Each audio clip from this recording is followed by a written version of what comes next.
Good evening, race fans, and welcome to the Atlanta Motor Speedway, where we're getting set for the Dirty Air Studios 200.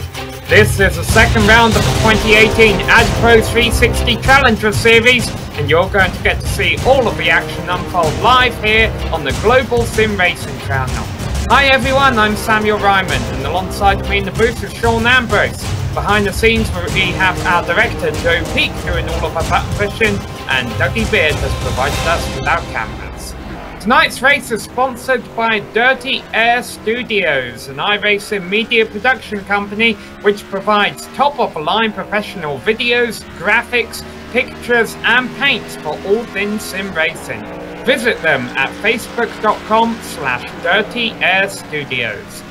Sean, last week we saw the season start down on the high banks of Daytona, and while I'm sure Adam Eisenhower is quite pleased with how that start went, there are already some drivers who are looking to show their hands on the speedway courses, such as we have here tonight in Atlanta. Sam, I just love getting to Atlanta, baby. Every time I'm here, I stop by Gladys Knight's Chicken and Waffles in downtown Atlanta for a little lunch, and boy, it was good today. Located here in Hampton, Georgia, just 20 miles south of Atlanta, this D-shaped oval is just a tick over 1.5 miles around with turns, banked at 24 degrees, and has a reputation to be a bad fast. You know, since opening in 1960, NASCAR has made at least one visit here each year, Sam. Visits from IndyCar have been sporadic over the years. USAC came here twice in the mid-60s and then returned for 7 races from 79 through 83, mostly under the CART banner. And then the IRL had a handful of very exciting races around the turn of the century here. But honestly, when you think of Atlanta, you think NASCAR, and tonight it'll be the Xfinity cars here in the AdPro Challenger Series, Sam. Yeah, and currently we are watching Trey Galgon on track. They are finishing up their qualifying session right now. Actually, I think this is going to be the last car we're going to see on track as Galgon crosses the line and remains in 9th place. Currently, our provisional pole sitter is Blake Griffith, who went out earlier in the session in the number 7 machine to put on pole. Another driver who just got off track was Kyle Kammer, and it looks like he will be starting in 2nd in the number 88 machine just a couple of minutes ago. He turned a 30.561. I wonder if we could get an onboard replay here and see how Kammer was able to put that time on, although I do still see cars on track. Yeah, actually, Sam, Josh Tanner just came out and was on his opening lap here.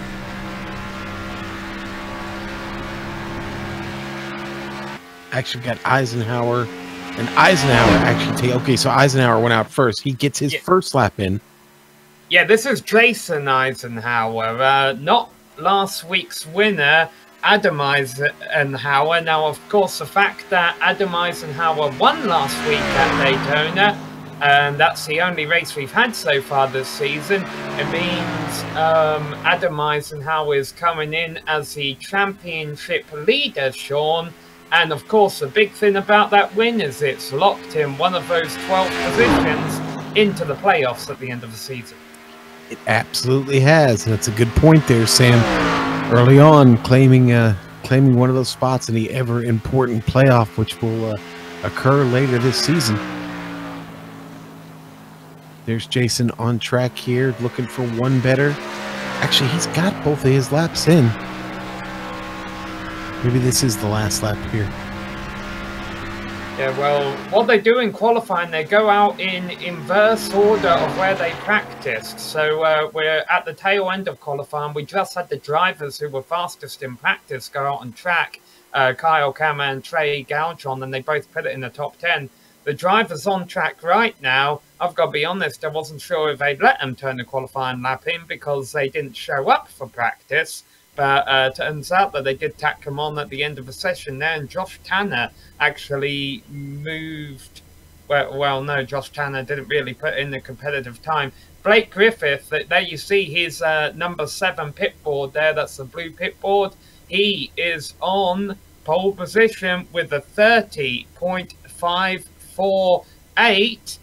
So he will be the round 2 winner of the Sim Speed Shop Pole Award. For every 2 poles a driver gets this season, they will earn $5, and the driver with the most poles at the end of the season earns $20, courtesy of simspeedshop.com. A great place to order custom button boxes, as well as buy and sell used equipment. For more information, go to simspeedshop.com. Well, Sean, Blake Griffiths was so fast, I don't quite think we got his lap time, but Kyle Kammer just went 2nd a little while ago. Let's ride on board him, and actually, I apologise, it's not what we're going to go to here. We're going to go to a quick lap guide, show you how to get around this Atlanta Motor Speedway. Hello everyone and welcome to the Global SimRacing Channel. I'm Brian Yazik, taking you for a spin around the Atlanta Motor Speedway in the GSRC Chevrolet Camaro B car. So without further ado, here we go around this worn out 1.5 mile quad oval speedway. For your hot lap, you'll be bringing it right down here, kind of cutting through this dog leg, driving it into turn one, letting the front end float in and find it, and as soon as it gets grip and you can feel it rotate, get the left side tires onto that white line, punch the gas and drive it straight out of the corner down the backstretch. Now, going into turn three, your marker is kind of where the sign is on the wall. You can drive it into about there. You're going to want to get it just a little bit lower. Once again, hunting the white line, keeping it real low off of the corner, and then driving straight out. Now, as the tires wear out and the fuel burns off and the run progresses, you're going to see guys all over the Atlanta Motor Speedway. Get down here into turn one. They're going to be up here in the second and this third seam, all the way up by the wall or maybe a lane below it. Really let you rotate off and get a big head of steam. There you go, and you got to fight the tire spin just a little bit off the corner. Down into turn three, you're going to see a little bit higher, but not all the way to the fence.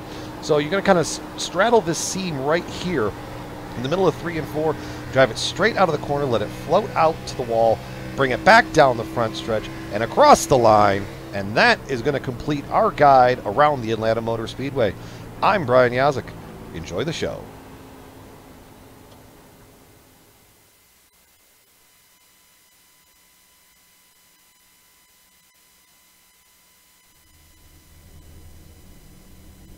A little bit more complicated to get around here than what it was last week at Daytona, Sean. And as we mentioned, those finishing results from Daytona, that's pretty much how they sit in the standings right now.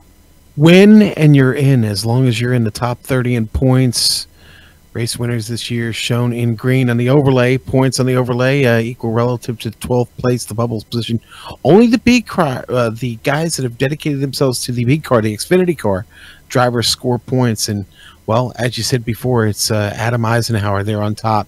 Tim Cox just behind there in second. Blake Griffith, Curtis Young, Trey Galligan, Gerald Campbell, Gabriel Wood, Mark Clewell, Josh Tanner, William Hartman occupy your top 10 there. Sam in the driver's standings early on in this season, just round 2 today. Yep, round 2, and the field is getting gridded up. We'll do one pace lap, and then we will drop the green flag for 132 laps here tonight. 3 stages in this race. We'll get to that in just a moment. Let's go through your starting lineup. On pole position, Blake Griffith by just 0.013 seconds over Kyle Kammer. Adam Eisenhower, last week's winner, he'll be starting in 3rd place ahead of Gerald Campbell. Will Davis rounds out the top 5. Behind him, we've got Judd Danielson in 6th, Gabriel Wood, Jeff Martin, Trey Jaljon, and Steve Durham rounding out the top 10. All right, Sam dropping down to 11th. It's going to be Tim Cox right next to Gary Sexton, row 7, Mike Donahue, Mark Clewell, row 8, Ellery Queen, Joe Johnson, row 17, going to be Robert McFarland and Michael D'Amico. Jason Eisenhower and Charles Idell will complete row 10. Row 11, Michael Snow, David Wright, and row 12, Josh Tanner, Donald Stewart. So, as we mentioned, it's going to be a 132 lap scheduled race. Now, even though iRacing doesn't do green-white checkers, this league does. So we could go beyond lap 132. Depending if we get a late race caution. We'll explain how that works if that is the case.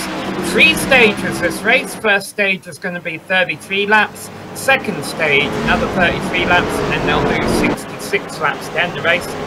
And as we mentioned, the 24-car field, 23 cars currently on the banking. Josh Tanner, who qualified towards the tail end of the field, it looks like is going to make a pit start. Just one pace lap here because the track is longer than a mile in length, and then number 7, Blake Griffith, will lead them to green for the 2nd race of the season. Kyle Kammer is in the 88. He will be starting on the high side, and with the fairly cool, I'd say, track temperatures down in the south at 90 degrees Fahrenheit is the track temperature here tonight. I would say it will definitely be interesting to see which lane works out the best. Fourth, the Mustang pace car about to make the hard left turn into the pits. Blake Griffith has control of the field as they come to the starting line. Green flag is in the air. We are racing here at Atlanta Motor Speedway. Good start by that inside line, Sean. It looks like Adam Eisenhower is already up into second. He is. He's tracking already. Kyle Cameron right on the bumper. Eisenhower starts to move to the top. Cameron going to make a look to the inside down below. He's the only one down there right now, Sam. There he goes.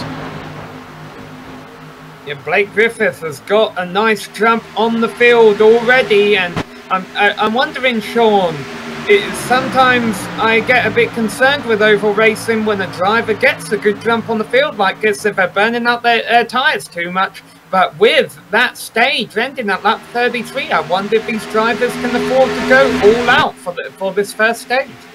Well, the one advantage Blake Griffith has right now, Sam, is he's not fighting any dirty air, and that'll hurt the tires more than anything. Right now, he's off to clear sailing here up front, but boy, we got a tussle just behind him here. The 88 there, Kyle Cameron, Trey Galgan almost getting into it side by side, door to door there. Gerald Campbell in that mix also. So now up into second position goes Will Davis. Nice start by him. He started in 5th position, already making some moves and thinking about 3 wide around 6th place there was Gerald Campbell. He thought better of it though, filtered back in line, but he is making that low side work. It looks like the low side is a place to be in the early stages here. Kyle Kammer, who started in 2nd place, he's been stuck on the high side since the green drop. Now he's all the way back to 7th. And Sam, our stages in this race are going to be 33 laps, and 66 laps tonight. You can go the full stage on a set of tires and fuel. That fuel window, about 42 to 50 laps here in the Xfinity car. Yeah, but the fuel and the tyres are limited tonight. These drivers are not allowed to take any more than 16 tyres during the race, or use 16 tyres during the race. And the fuel load is capped at 80%, so we'll wait to see what effect that has. Meanwhile, a great battle for the lead shaping up. Blake Griffith has been ran down by Will Davis, who I think may have got a piece of the wall there in turn 3, and that's going to yield the position to Gabriel Wood, who's all the way up into 2nd after starting 7th. This is only lap 5. Boy, Wood making a really nice charge here up through the field early. T&J's house repair specialist on that machine, that Chevrolet Camaro. Yeah, Camry leading the field, and it's Camaro, Camry, Ford, and then a Camaro. And here we go. Wood looking on the low side as they come out of turn 4. Who is going to lead lap 6? I think it's going to be Wood. Oh, it's very close though. They gave it to Griffith, but yeah, 3,000. Now Wood's taking it away. I'd say he's laying the wood to him right now. Oh. Once again, another move made on the low side. Do you think we'll see that high line come in tonight, Sean? Boy, if you can get guys to stay consistent running up there, get a little rubber down, maybe. Speaking of consistency, Gerald Campbell's starting to kind of recover here from his start. He just got around the 49 of Trey Galgan. Looking to Will Davis here. Maybe make a run on him. Look how Blake Griffith has kind of tailed off here. Kind of back in the hornet's nest.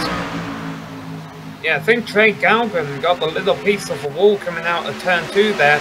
All 24 cars who start the race, even Josh Tanner from the pit, still in the race, still on the lead lap. The battle is on for 2nd right now.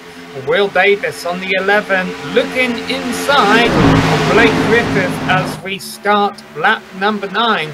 Now, remember also these drivers are dealing with fixed setups, so it's not like some drivers can try and work on their setup and make their car behave better than that.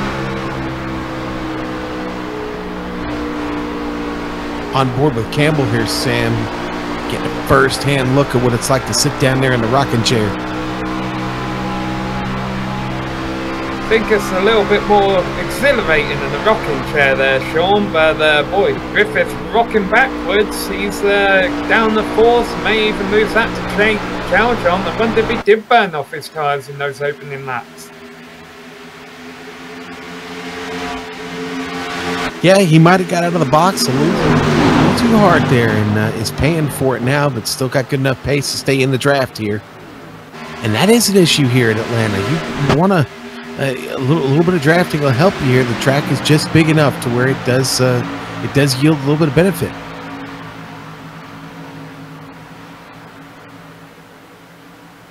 Back here, Adam Eisenhower struggling just a bit. It checked up Jeff Martin. Martin had to make an evasive move to avoid running him over. Another Sim Speed Shop car there, driven by Eisenhower, Adam Eisenhower. Here comes the 15. 88 Kyle Cameron down to the inside. He's starting to come back up here for the field. Yeah, after kind of being shuffled out on that high side early on. I'll tell you what, Sean, we haven't had a lot of big movers. Oh, it's into the wall. Hard goes Jeff Martin out of turn 2. Got out the groove and wasn't able to recover that car. And I think that's aerodynamically going to cost him some speed and ultimately cost him some time during this opening stage before we get that caution and he can come in and get that prepared. Boy, I'll tell you what, we're going to...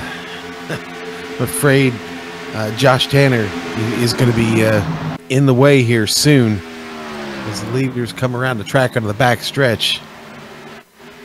Yeah, speaking of leaders, new drive in second. Gerald Campbell just took it from Will Davis, and take that back because Will Davis looks back low in turn 3 and all about taking it back from Gerald Campbell, and that's really one of the first failed attempts we've seen today of a pass sticking on the inside.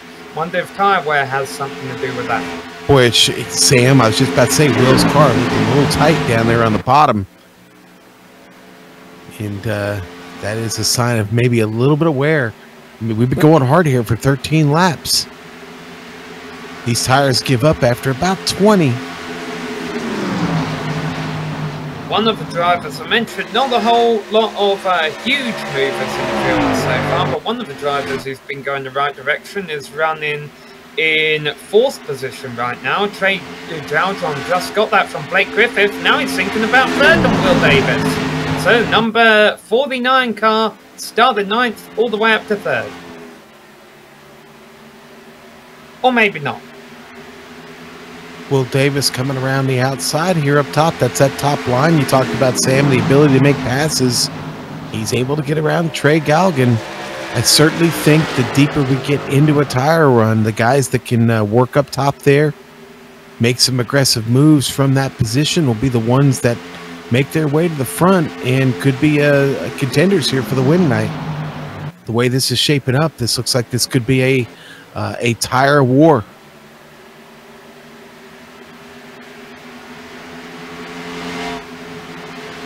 So as the field comes around to complete lap 16 of this 132 lap race, Gabriel Wood has a 2-second lead over Gerald Campbell. This battle for 3rd is hot and heavy between Trey Jaljon and Will Davis.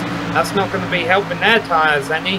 Kyle Kammer's rebounded up to 5th position after losing spots early.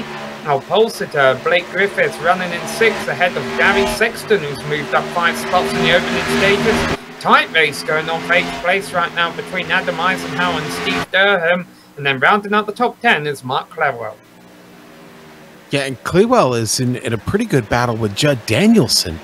Danielson, who's kind of tumbled through the field since we got started in that dirty air Toyota Camry. He is bringing it to Clewell right now. Clewell looking over his shoulder every lap in his Ford Mustang. Looks like Mark's looking for a sponsor, folks. Find Mark Clewell on iRacing and tell him you want to sponsor that Ford Mustang. And for the first time in a few laps, a single file for 3rd, but not for very long. Galgon already going back underneath Davis. But, I mean, surely the more they're doing this, the more time they're losing. The Campbell ahead, and as I say that, Campbell's getting passed by them. Yeah, so that's not the case.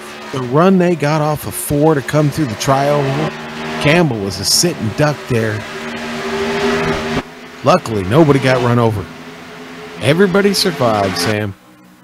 That's really surprising. I would have thought that those two battling would have pushed them far back of this number 6 machine. Man, Campbell's struggling with something. I don't know if the handling just went away from him. He just ran a 32.9. Rest of the field running 32.6s, 32.7s. Oh, he's just being freight trained on that high side. And I said 20 laps, Sam. The difference between 20 laps and the start of this race, it's about 2.5 seconds right now. And look at Trey Galgon now looking. This battle for third is now a battle for second, and this time Will Davis gets out of a groove. No, though, he's still going to battle Galgon. Well, it's been working for these two so far. Normally, side by side is the slowest way to run around. These two seem to have found a way to make it work. Will Davis doing a little bit of rim riding there, Sam. Yeah, I don't think that was intentional. Nice recovery coming off of 2. Oh, Jeff Martin into the pits. I can't imagine that's scheduled. I think he got loose coming off of 4, gets into the wall in pit road, and I think that's his day done, maybe. Yeah, sure enough, he's retired from the race. Back up to the battle for second.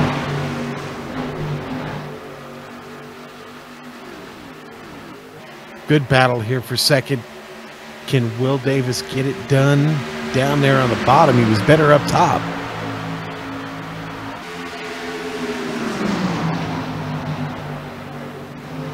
Well, Trey Galgon's definitely made it work now. And of course, with the stage ending in less than 10 laps, Davis has got to fight as hard as he can for those stage points.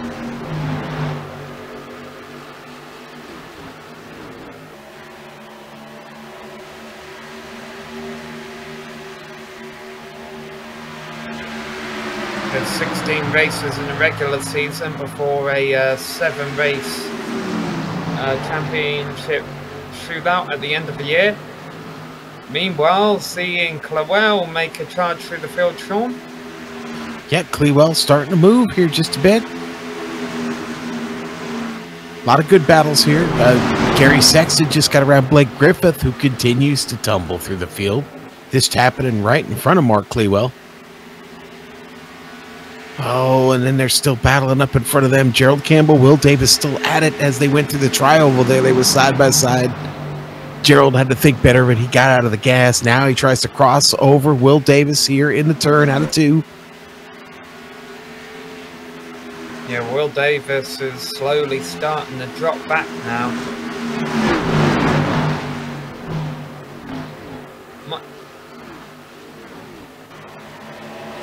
Camera and Galgon running side by side. This has been a nice comeback by Camera, Sean. He lost a lot of positions at the start of the race, but he didn't panic. He just got himself into the line, regrouped, and has charged his way back up now into second place where he started. Yeah, that 88 is fast. Make no mistake of that. The box crush machine is fast and he looks smooth right now. Ford Mustang is quick. He's got Galgan right there up on top. Got him stuck up there right now. Galgan fighting the wheel that time, Sam, as they got into the tri-oval. Well, if we're going to describe these guys as fast, Sean, what are we going to describe the guy sitting about 4 seconds in front of him as? A bad fast. Gabriel Wood is off to an incredible start to this race. He's cruising right now, too. He's still turning, under 33 seconds. Everybody behind him, really, most of the cars behind him struggling to get under 33 seconds. just checked over the name. Gabriel Wood is not an acronym, or an anagram rather, for Kevin Harvick. This is a different driver. Wood just doing a pretty stellar job right now. Yeah, and everything on that car looks straight, Sam. The deck lid, the rear window. Yeah, nothing looks like it's suffering there. We'll remind our viewers this is a fixed setup series.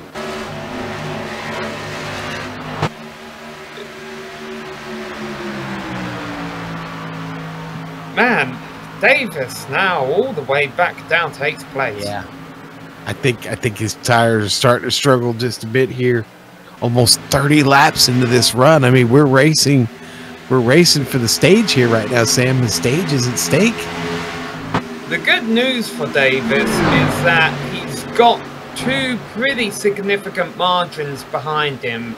He's got a big gap back to Steve Durham running around the 9th, and he's got a big gap ahead of last week's winner Adam Eisenhower back then 10th.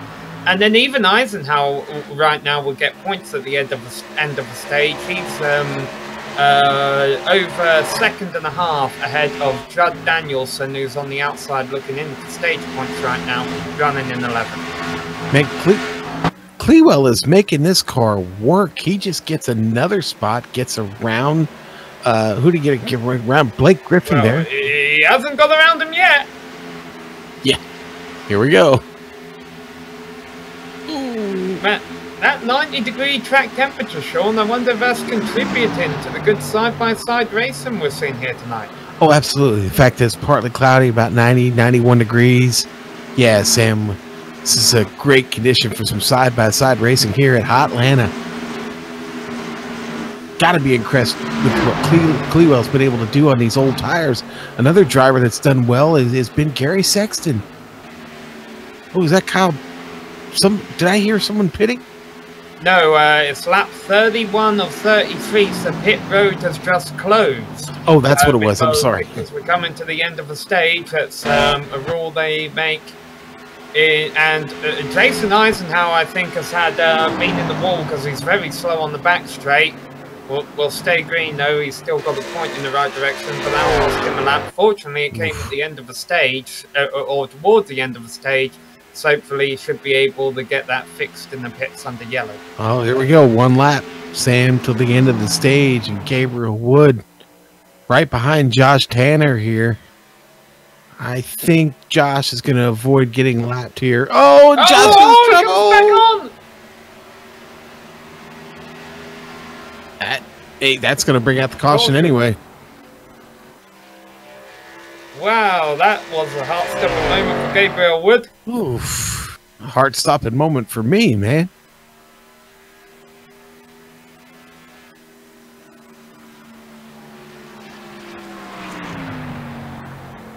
So, Gabriel Wood wins the first stint here at the Atlanta Motor Speedway. And this is how he won it.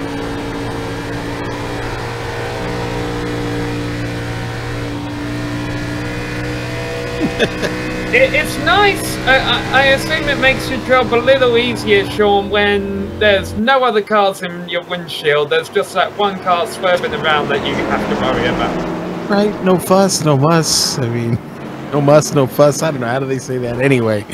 Yeah, that wound up being a lot more work than it probably should have been. As everybody comes around, and we'll look to see all of the field come in for a pit stop here. Boy, that was a great opening segment to this race, Sam. Gabriel Wood gets 10 points, Kammer gets 9, Gagon 8, Campbell 7, Sexton 6, Clewell 5, Davis 4, Griffith 3, Durham 2, Eisenhower 1, and then the rest are going to have to look for stage points at the end of stage 2, and overshooting his pit stall goes Wood. That's going to cost him some time. Can't do that. Yeah, and we had Mark Clewell completely missed his pit stall. I think so. Clewell just decides to bring it on back out. Never even stops in the box. Well, that's going to cost him serious position, obviously. He's going to have to come all the way around and do it again. It's going to slot him into the end of the line. Gary Sexton wins the race off a pit road, and he's won it by so much. I've got to imagine he took 2 tyres. And the reason that might not be a bad idea, Sean, yes, I'm sure he's going to get gobbled up on the restart, but if we have a lot of cautions later on, he just saved 2 tyres compared to the rest of the field. Yeah, Sam, you know what? I don't see it. I don't see that he took just 2. It looks like everybody took 4. His time in the Sexton was, in fact, he was 3/10 slower in the stall than Trey Galgan, and the same exact time as our leader Gerald Campbell. Yeah, I'm seeing the same day that you are, but he just won the race of the pit road by so much. You're talking about Gerald. Gerald won the race off of pit road, right? Well,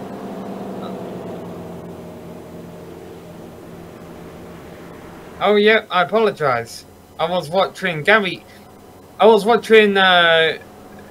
Sexton, and how there was a huge gap between him and Blake Griffith. Yes, Gerald Campbell and Trey Galgon came up before them.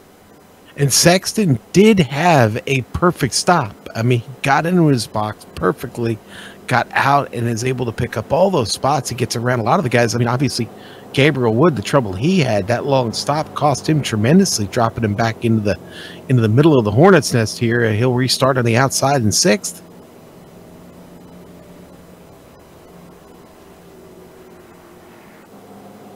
So, everyone did take 4 tyres.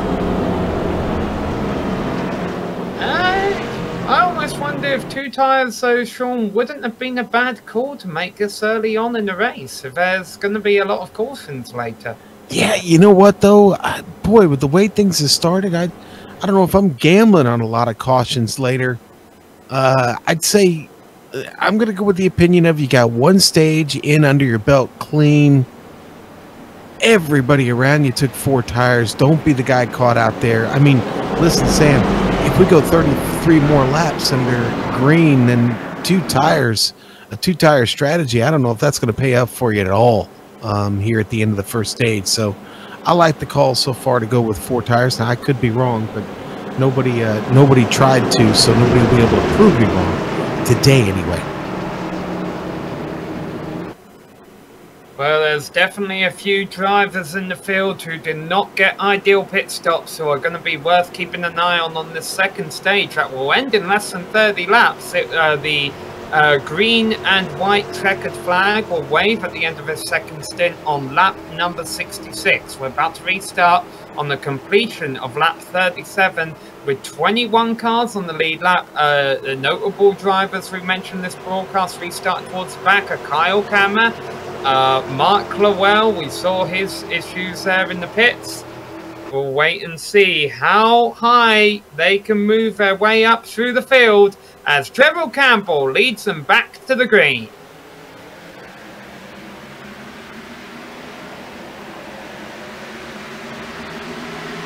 Nice launch there by Campbell. Hagon once again finds himself with a car alongside him. It's Gary Sexton.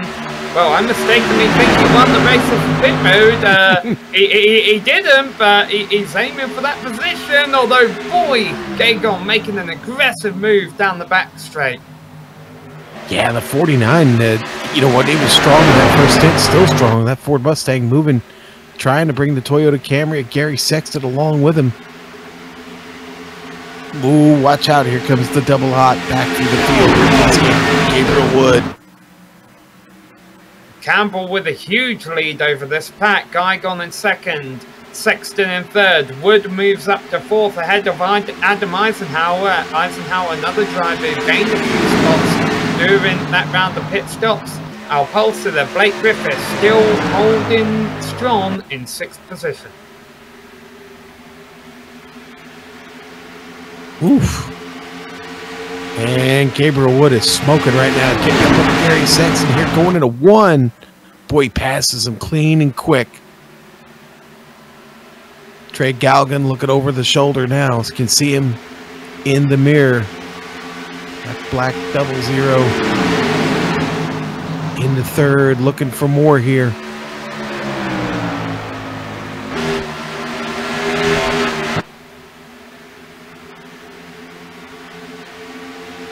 Rather clean restart by these drivers already this season. They've proven to us that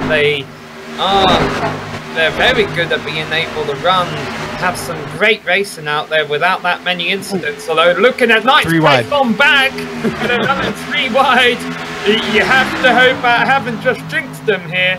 This is Judd Danielson on the inside, David Wright in the middle, and all the way up by the wall, out of the groove, dropping back. That's Chris Idell. Judd Danielson was the meat in that sandwich there for just a moment. He's able to get away from it. Idell tried to come back down in the middle line, and Joe Johnson was actually there in that spot. There was a bit of contact between them, but they got away with it. You know who's moving? Our old friend Will Davis. He had dropped a lot of spots, but he's starting to come back through the field. He's sitting here in 15th.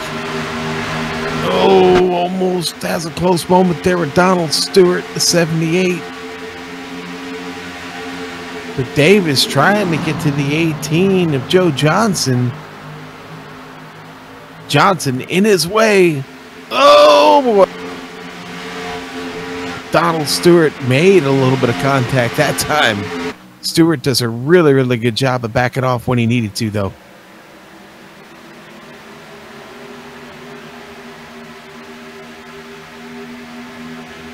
Yeah, a few drivers we saw running up there in the top 10 in the first stage, Sean. Running towards the back right now and really not making any inroads. Kyle Kammer still back there in 18th place. He just took that from Mark Clewell, still running around in 19th. I'm wondering if they realise that tyre wear was such a big factor in the opening stage that they're just saving their equipment right now. Ooh, that very well could be the case. Clewell, of course, hurt by that missing his pit box, having to come all the way around and pit again. But regardless, he's still hanging in there. And well, Sam, as we saw in the opening stint, he can wait to make that charge, take care of his equipment, because everybody seemed to fall off pretty significantly. Deeper and deeper we got into that run. 21 cars still on the lead lap. Josh Tanner is running a lap down after that incident that brought out our first caution 10, the opening stint. Jason Eisenhower is multiple laps down after getting in the wall, and Jeff Martin took an early retirement where he drove his car into the pits. Terrell Campbell's lead is not as large as it was earlier. Gabriel Wood put on the... Yeah, Wood is on the way. Campbell is in trouble here. Wood steadily picking up time. It was a full 10th that last lap. They come around here. They come around here, and boy, Wood chops it down a little bit more even. Woohoo! Here we go, folks. The Gerald Campbell Gabriel Wood show. Trey Galgan hanging on back there at third. Gary Sexton holding on to fourth. Sexton having a great second segment here. Blake Griffin again dropping off. As we get a little bit further into the run now, 12 laps in. Griffith not liking the longer run on his Xfinity car. Gabriel Wood liking it a lot, though. He is eating up track in front of him. Another 2/10 chopped off there. It's now a 3/10 of a second lead. Gonna go on board Wood now. On board with the Xfinity Camaro. Following the Ford Mustang, the VFW Ford Mustang there, Gerald Campbell. It's the Georgian against the Floridian. Gabriel Wood just eating up that draft. Folks, look for a move down in 3. Here we go. Is he close enough? It's going to get quite a run here off the top. Good momentum. Neither of these cars seem to be having any trouble with the tires right now. Just 15 laps into their run. Both look really solid. Here we go. Going to try and cross them over here down on the bottom. Gabriel Wood looking to the inside and taking the lead of the race. He's going to get it Wood to the front. Campbell gonna let him go. Gonna try and cross him over back here out of 2. And he's just gonna slot in. I don't think he's got anything for him here. Take care of your tires, Gerald. Live to fight another day. You still got several laps here. We've got about 16 laps to go till we get to the end of the segment. Here comes Trey Galgan. Galgan now starting to pick things up a bit. He was 2/10 faster that last lap than those two in front of him. Good battle here up front. Good battle throughout the field. Everybody kind of line of stern through the field right now. Nobody really fighting for position at the moment. They know they've got about 16, 15 laps here to go to the end of the segment. Mark Clewell back there still moving through the field. Clewell back to battle him with the 24 of Charles Idell. Kind of strange seeing 24 on the Toyota. Just saying. Again, folks, hit up Mark Clewell. Man, he wants a sponsor in that Ford Mustang. We gotta get somebody on that car for him before this season's over.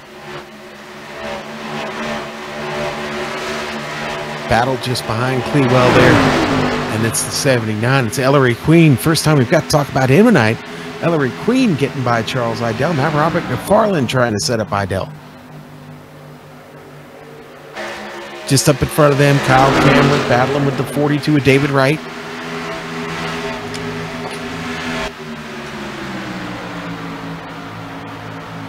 A little bit further up front, Tim Cox in the number 19, side by some of Michael D'Amico. In the number 62, all-pro machine. D'Amico, got to watch out, though, because here comes Will Davis. I don't know, maybe he likes Willie.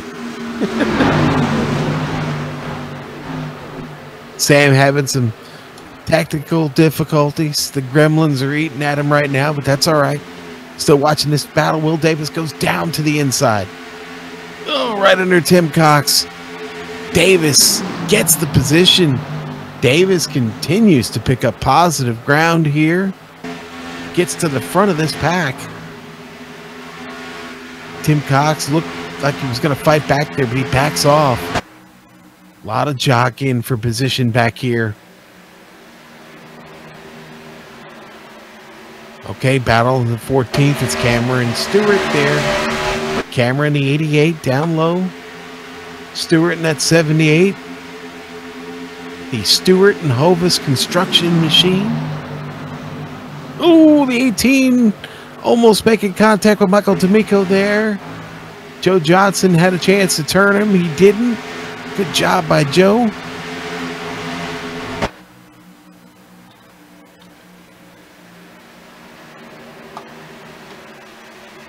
This is a good battle here. These two side by side. Trying to get into the middle of this is the 88 of Kyle Kammer. Oh, the 18 going for a ride. He started to lose the rear end on it. Down through the grass, doing a little lawn maintenance there. He's able to save the car. Joe Johnson going to continue to slide through the field. Great job by Joe Johnson of hanging on to his machine. That battle's over, obviously. Let's go back up to Clewell. Clewell and the 42 of David Wright side by side. Those two just made a little fender contact. Clewell going to get under him and get the position away. Clewell up the 14th.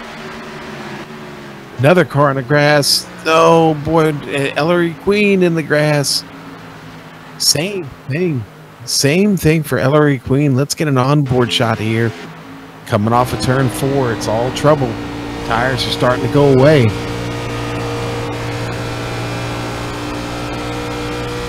Back on the backstretch with Ellery here. It's going to happen out of turn 4.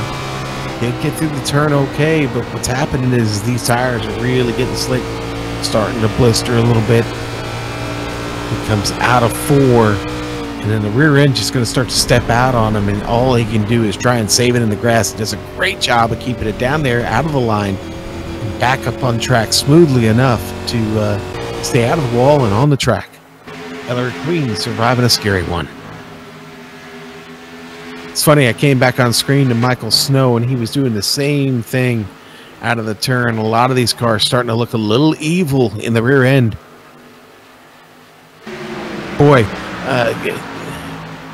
Tim Cox had the same problem here just a moment ago. Cox got loose out of 4. He had to get out of it.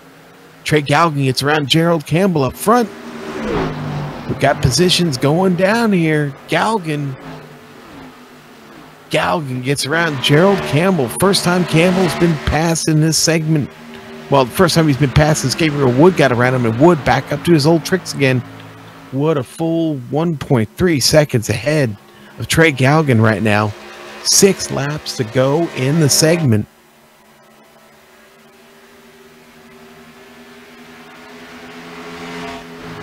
Campbell losing ground quickly here to Galgan, which is a bit of a surprise. Back a little bit further, it's Kyle Kammer again in a fight with Will Davis. Will Davis still trying to make the top side work a little bit. We'll see if he can get any momentum here. No, it really looks like the 88 of Kyle Kammer right now just got a better car. Behind them, Clewell continuing to come through the field. He just got around David Wright.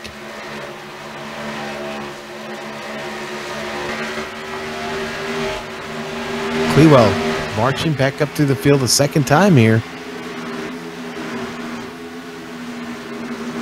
As we approach the end of the stage, can he manage to get a couple more positions? It's going to be tough. We're running out of time. About 4 laps left in the segment. And I think Sam is back with us and good to go. Yeah, not a whole lot's changed here up front, Sean. When I left, Gabriel Wood was dominating the race, and he's got the lead again, and he's dominating the race by 1.5 seconds again. Although it's not as much as last time.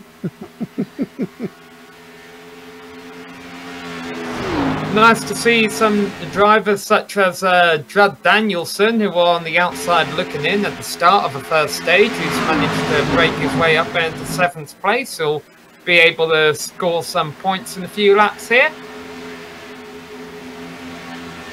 You know who else has had a good stint? It's been Mike Donahue. We haven't talked about the number 70 Miller High Life machine, and I'll tell you what, Donahue on his way to a 9th here in this segment.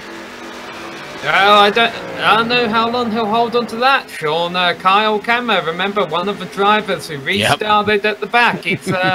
He's closing in. He's making those tires work over the long run. In fact, he is, Sam. Good observation there, Kammer.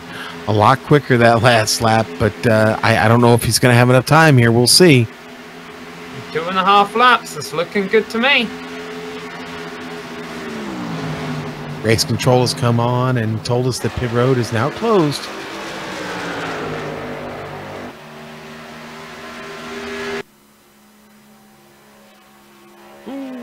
Ooh.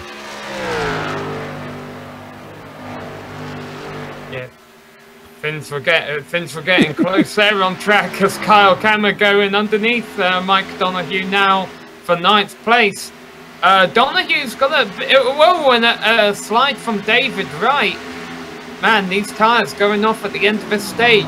We could have, let's not forget that the first stage ended because of a competitor bringing out a caution. These drivers still going to have to hold on to the cars. More trouble for Kyle Kammer. He started to lose it coming out of 4. Able to straighten it up really, really quick.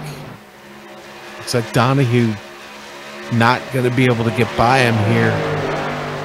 Kammer going to try and pick up one more spot. And while he's doing that, Gabriel Wood is coming out of turn 4 right now to complete lap 66 and take the 2nd stage win of the day. Trey Galgan has been impressive all race long. He's in 2nd place ahead of Gerald Campbell. Let's not forget, Gerald Campbell started essentially on pole for this stage as the caution finally flies. He proves that he has a good car, finishing in 3rd there. Gary Sexton also able to maintain the top 5, as was Blake Griffith.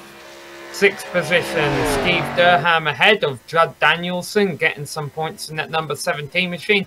Kyle Kammer ended up finishing 8th, despite a couple of slides at the end of the stage there. Boy, was he on the move.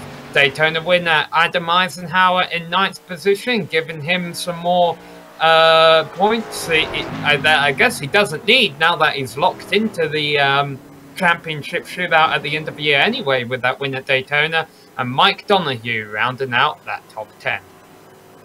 Tell you what, Sam, if Mark Clewell can have a good pit stop, he might be the man to beat this track today. That car looks better on the long run than any car we've seen out here today. Again, you got to remember, if you weren't here with us in the first segment, at the completion of the first segment, Clewell missed his box altogether, had to go all the way around, then get his pit stop in, and then return to the back of the field. Here we go. Everybody peeling off now here, Sam. Yeah, bad pit stop now, heading into the final stage, would be as ill-timed as a badly timed Windows update during the broadcast. But Gabriel Wood is leading them in. Once again, he overshot his pit stall the first time around. This time makes the same mistake again. Gabriel Wood will not win this race off of pit road. Well, of course he could, but I doubt it.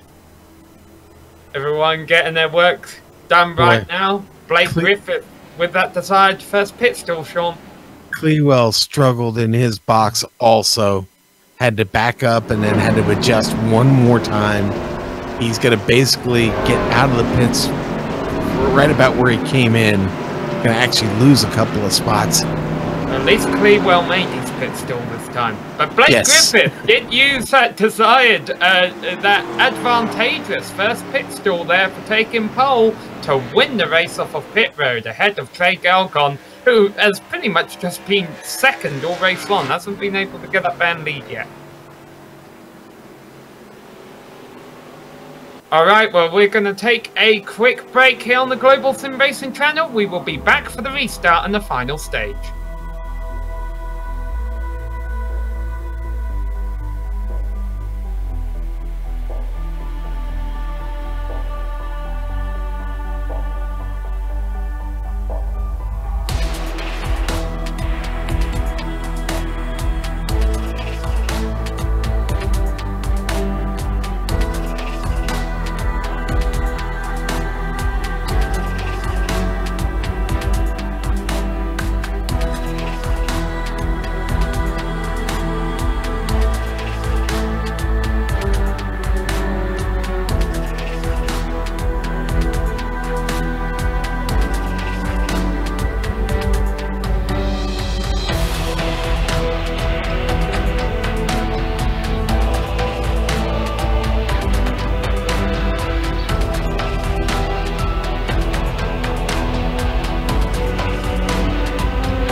Hello and welcome back to Atlanta Motor Speedway, where the second stage has been completed here in the AdPro 360 Challenger Series.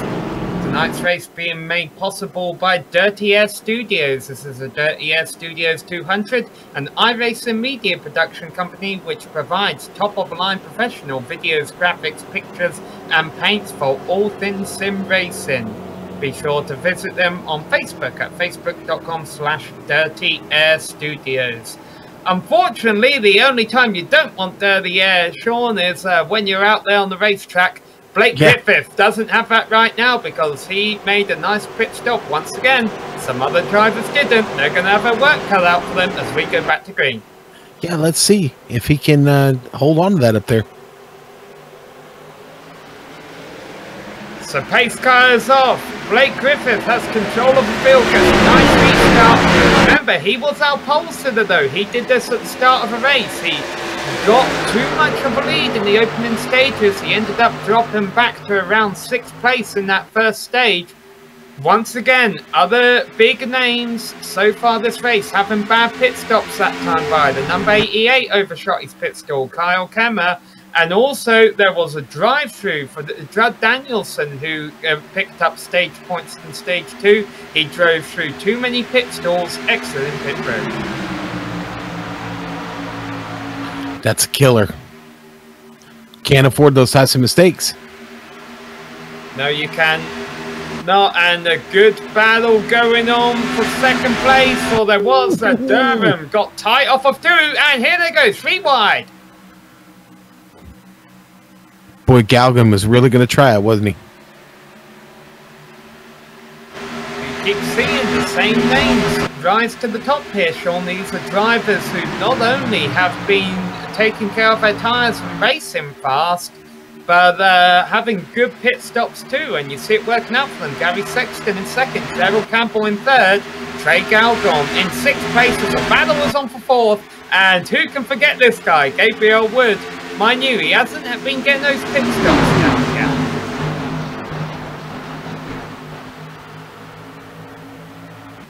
Maybe Wood's just trying to keep it interesting. If he'd been nailing pit road each time, he would have had a 5-second lead by now. Durham falling like a rock here, Sam. He was strong when we got started here, but boy, things have gone awful wrong. Man, he's just getting, everybody just got behind. Will Davis just passed him like he was standing still. This almost has the look of perhaps a 2 tire stop for him, Sean. Yeah, Sam, once again, I don't see anybody that went for 2. Looked like all 4 tire stops. Galgan just getting by Tim Cox. I mean, these drivers, oh boy, Mark Donahue, Steve Durham got very close on the XF2, and now Kyle Kammer just split them down the middle. We mentioned Kyle Kammer, another driver who overshot his pit stall under that latest caution, cost him a lot of track position. He's gaining it back now, though, as they battle in front of him. Yeah, he's gaining it back, but at what cost, man? Is he going to have anything left here at the end of this run? Now, remember this final stage. It's to the end. It's to the checkers now. These cars are going to need at least one more stop, Sam, to get this race done. Okay, we know that now based on what we saw here with the opening stages. One pit stop left. And Cameron's got to make that thing last till we get to it. These drivers have really been on point here today at Atlanta. It's not been a sloppy group. They have been on a mission here to put in a good, fast race for us. And talking about on the mission, Gary Sexton is on a mission to take a lead. He started this race in 12th position, has been methodically working his way up to the front of the field. He was challenging Blake Griffith for that top spot in turns 1 and 2. It kind of backfired against him though now. And now Gerald Campbell, another driver who's been really fast today, running in 3rd all over the back of those front 2 Toyota Camrys. Yeah, and Sexton honestly been a little bit better every stint, Sam, and we're seeing it now. We're seeing a car that has the ability to run up front. I'd like to see what he could do up in the clean air if he can manage to get around Blake Griffith here. Maybe Gary can get off to a nice big run, but boy, here comes Gabriel Wood. Wood already on the inside of Gerald Campbell, Sam. Already in front of Gerald Campbell, just as quick as he got alongside him. The Camaro has worked its way up into 3rd place, just 3/10 of a second and 2 positions separating him from the lead. And of course, the big thing to watch out for when Wood gets that lead is what will his last pit stop be like? If Wood gets that lead, but judging by the way the race has gone so far, I'd be putting money on it.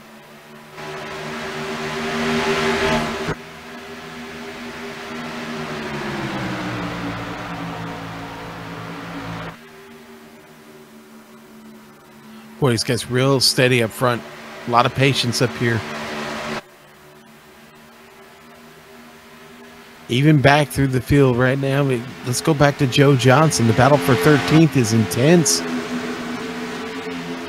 Joe's sitting in 13th, and just in front of him, Josh Tanner.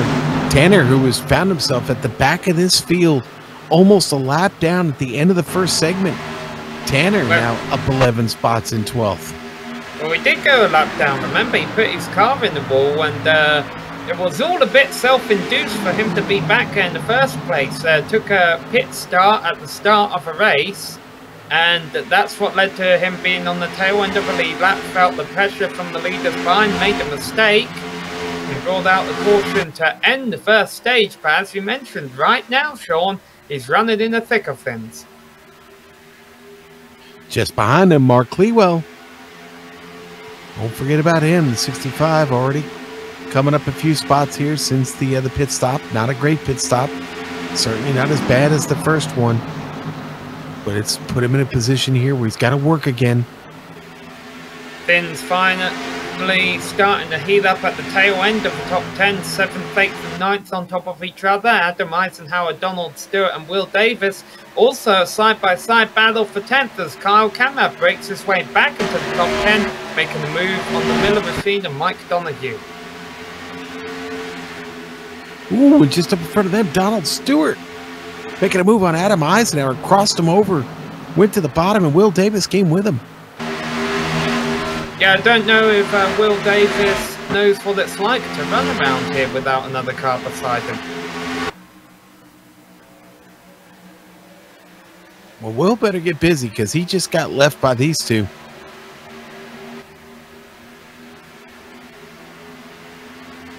Man, things are heating up front. Blake Griffith continues to lead, and now Gabriel Wood's up to second. And I wonder if Griffith knows, boy, if Wood goes by, it's game over. And that's why they're all getting bunched up behind him, because he doesn't want to give up that lead. Look at him going defensive down into turn 3, cutting him all the way down to the apron. Here comes Sexton off the top side. Griffith does not want to give up this top spot. He cuts down again. Wood gets into the back of him. Yeah, that can only work so many times.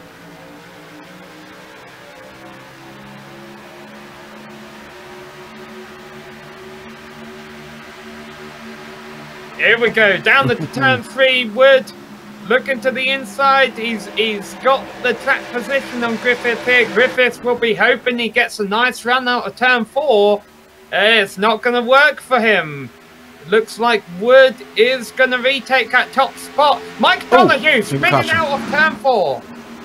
Ooh, and Donoghue might have had, looked like Josh Tanner was who he might have made contact with. We'll get a replay of this. Take us through it, Sean. Well, Tanner is getting a run. Donoghue up top. Get through the turn, down the backstretch okay. And, boy, center of the turn, everything still looked okay. They get to 4, and something happened. I'm thinking Tanner might have gotten a little bit of the apron, Sam. And then the car hooked and did a right turn. Right into poor Donoghue.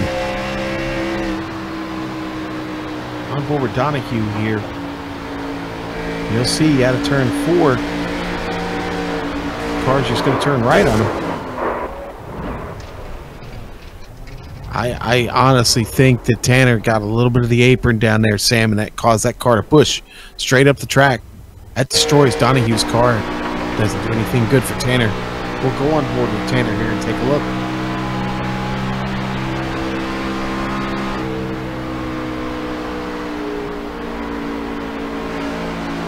You get too much of this apron, Sam, you're in trouble. It's a tough transition right there. Meanwhile, let's cut back to live action because it looks like our final round of pit stops could be underway, but not everyone coming in. Trevor Campbell, Kyle Kammer, Mark Clewell stay out. Gabriel Wood leading them into the pits again. This time he makes sure he hits his pit stall just right. I'm still not sure he'll win the race out of pit road though, because it was Blake Griffith who was right behind him as they came down pit road, And Blake Griffith, remember, has that desired first pit stall. So who will win this race out of pit road? It will be... it depends where the line is, I suppose. It looks like Wood got it.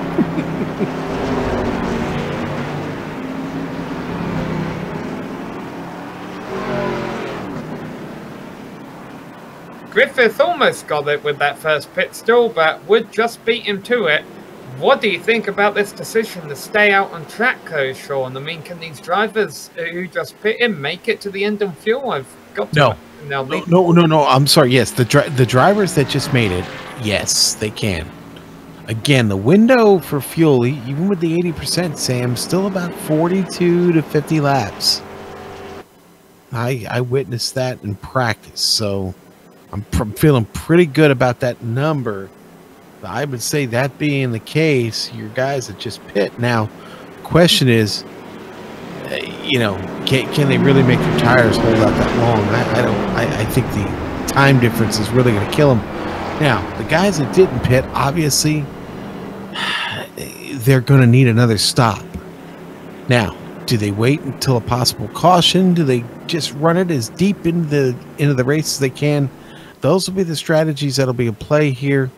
Will we see 2 tire changes for the sake of time here down the stretch? So certainly a few things to look at. I can tell you Adam Eisenhower took 2. Michael D'Amico took 2 on that last stop there. David Wright, another car here still on the lead lap. David took 2 tires, Sam. So we did have a few guys experiment with that here in this round of pit stops. I guess I don't mind alternate strategies, Sean, if you're trying to gamble on something, but for someone like Gerald Campbell, who's been running a top 5 all race long, I mean, we'll see if he proves me wrong if a caution flies in about 20 laps or so, but I would have thought for him at the least, go with the flow.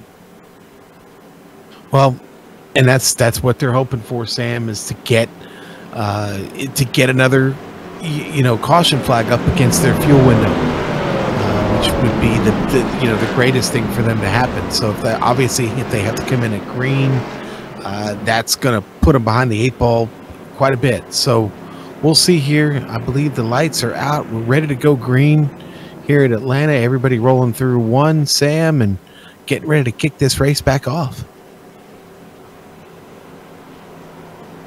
The field will be coming around to complete lap 91 of 132 when we go back racing. That gives us 41 laps of racing left to go. Gerald Campbell is in the lead in the number 6 machine, lined up alongside him, Kyle Kammer. Behind him, Mark Clewell. Kammer and Clewell both have to charge their way through the field during this race. Steve Durham will be restarting in 4th ahead of Michael Snow and Charles Idell. And then everyone 7th on back has 4 fresh good years, or 2 fresh good years.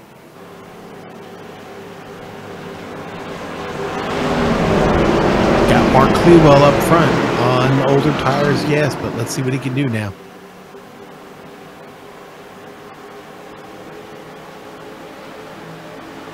All right. Let's see, make sure they don't spin their tyres here. Campbell did a nice job. I'm not so sure about Kammer. He's got a lot of pressure from behind now. Of course, that they're going to want to make sure they don't all get stacked up down the back straight here with those cars on the faster tyres at the back of the field. Oh, we had a couple spinning. I don't think it's going to bring out a caution. No, everybody was able to stay out of the racing line. Donald Stewart sits alone outside of turn 2. On the apron, gets the car back underway. Man, Michael Snow just dropping back. One of the drivers who started towards the back of the field and didn't pick the tyres that time around. Lost that track position in a hurry. But those guys all made it cleanly through. Gabriel Wood on the fresh tyres is already back up into 2nd position after 1.5 laps. And following them closely is Blake Griffin. And Mark Clewell is dropping through this field quickly, Sam. Clewell already back to 8th. Now call it 9th as the 11 of Will Davis comes around. And new leader, once again, Gabriel Wood takes it as Gerald Campbell is strategy not working for him right now. We'll have to wait and see if late cautions could give him the advantage on the tyres side of things. That's probably what he's hoping for.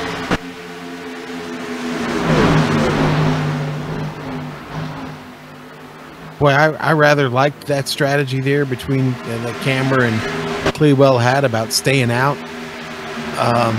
Boy, the way they both dropped, they're sitting next to each other on track now in 8th and 9th.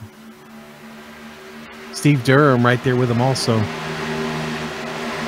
Oh God, thanks, Sean. The drivers who just pitted, and this is the only thing that could make sense to me. If you start the race with 4 tyres, you've used 8 tyres in stage 2, and at stage 3 you're on 12 tyres. All these cars that just pitted, are they up to their 16 tyre allotment now? Whereas those drivers who stayed out knew they were going to drop back like a rock, but if there's another caution, all of a sudden they're sitting real pretty.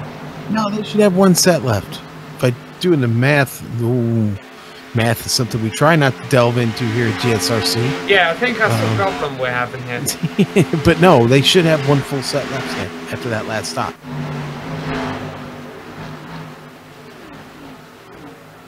Campbell now back to 8th here. Still in the top 10. The gamble hasn't totally failed yet. Yeah, for Clewell and Cam, I could understand it. They've been back and forth all race long, but I just don't know when Campbell have been having such a solid race anyway. Taking a risky strategy is not paying off right now, but there's still over 30 laps left for him to prove me wrong. There's a nice battle going on by him, actually. That's Ellery Queen. I don't think we've mentioned them all race long in that 79.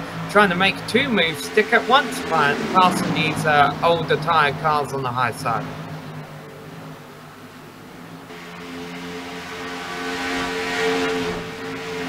That's what tyres will do for you. Ellery Queen qualified 15th place, nothing to brag about, but right now running in 7th as we enter the closing stages.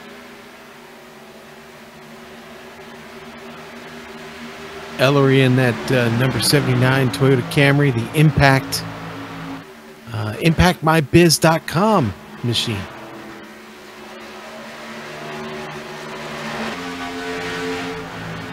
Meanwhile, I haven't missed anything up front. Wood has half a second over Blake Griffith. I would say that's quite a lot, but compared to what he has had over the rest of the field throughout this race, it's actually quite close. Sexton and Gagon not far behind Griffith. I apologise, here's Galgon. Donald Stewart was the car that was down on the apron. That car having trouble maintaining speed right now, but does a good job of keeping it down there and out of the way of everybody.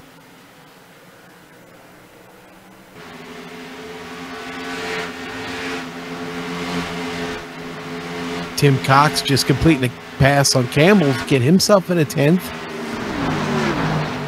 Campbell, unfortunately, continuing to fall.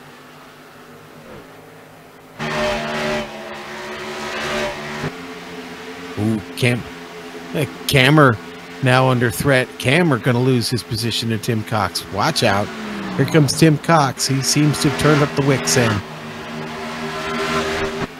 Yeah, Tim Cox, I mean, he started in 11th place. We haven't really mentioned him a whole lot today. I think he's kind of been running around the 11th to 15th position, just outside of where the stage points get awarded. But now he's broken into the top 10 when it counts, having a clean race up to this point.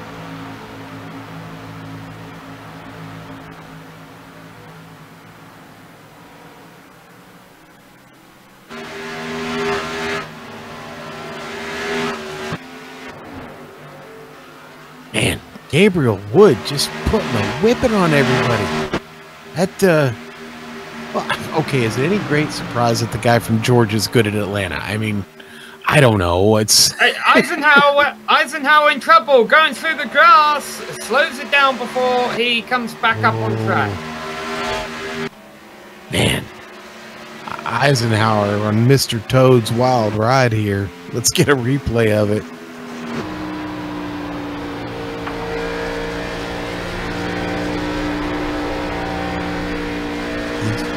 just going to lose it. Wrap the wall. It's going to send him back across. Out of control. He's just a passenger right here. Now he starts to reel it in. Sorry, didn't mean to hurt that cone. Yeah, and Eisenhower just brought it down pit road after that. Next time he came around, so I've got to imagine there's some repairs he's got to get done to that number 86 machine.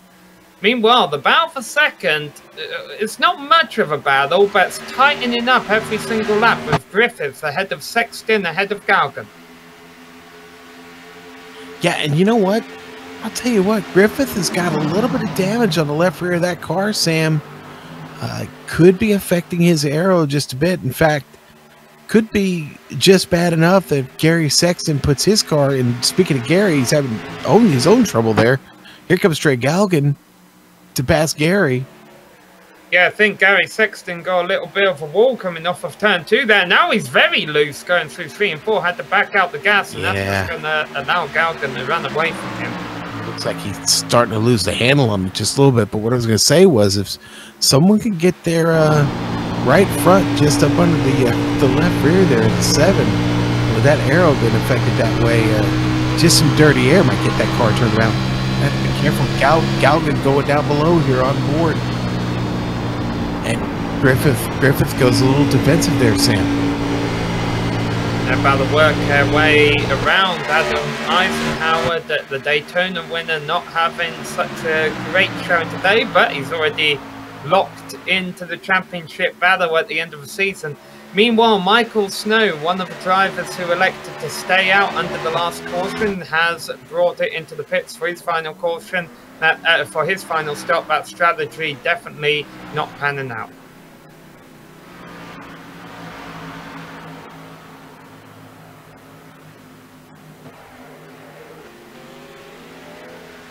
What a torrid pace. Michael Snow coming out of the pit having trouble. Oh no. Snow going in for a late pit stop, and he spins it on the apron, catches it. Gotta be careful here. Leaders coming by. And Gabriel Wood learned early on during this broadcast, during this race, to keep an eye out for lap cars in front of him. As a matter of fact, Eisenhower and Snow getting quite close together. The 2 lap cars there, right ahead of the battle for second between Griffith and Galgan. Yeah. Boy, Galgan in a tough spot all the way down on the bottom. Griffith's going to get caught in the middle here. You can see Galgan, the only way he can hold it down there is to lift. Galgan is a driver who's been involved in plenty of battles during this race. So he knows what that car's capable of. Meanwhile, they'll have to watch out for Charles Liddell coming out of the pits in turns 1 and 2 here. He'll keep it down on the apron.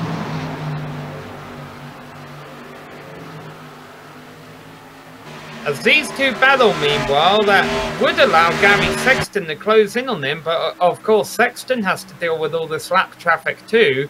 He's still running in 4th. Will Davis rounding out the top 5 right now. Really, the first time this race, Will Davis has had the track to himself and hasn't been involved in some kind of a scrap.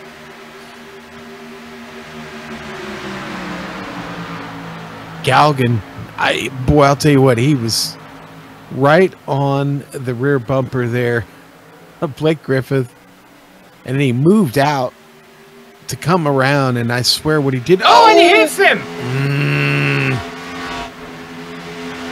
Now, Griffith stays on the apron, slides up on the track, and that'll bring the caution out.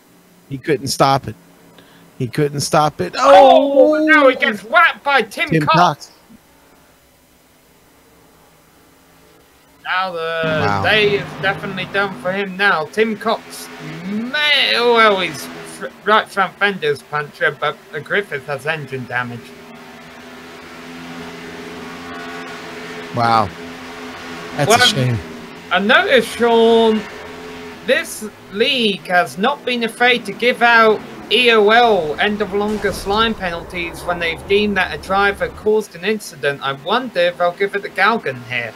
Boy, I don't know. full on board with Galvin here on the replay. It was a really light touch.